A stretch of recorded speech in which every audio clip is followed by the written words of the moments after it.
Pasukan Israel bersumpah untuk menghancurkan kelompok militan Hamas yang berkuasa di jalur Gaza.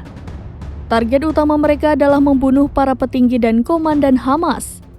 Belakangan beredar informasi bahwa serangan Israel telah menewaskan seorang pemimpin wanita.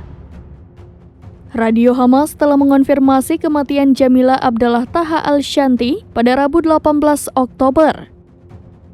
Ia merupakan anggota Dewan Legislatif Palestina dan wanita pertama di biro politik Hamas.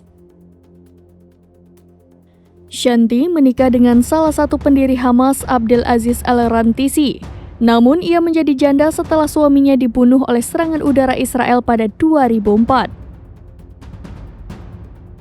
Media Hamas tidak memberikan rincian terkait lokasi serangan yang menewaskan Shanti. Namun waktu serangan terjadi saat pagi hari sekitar subuh.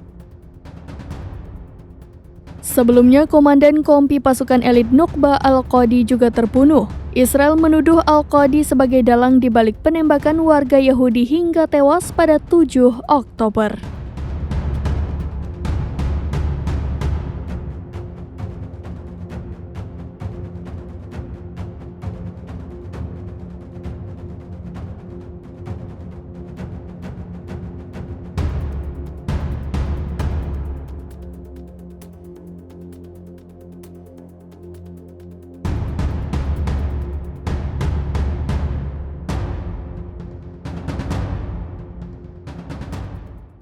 Download Tribun X sekarang, menghadirkan lokal menjadi Indonesia.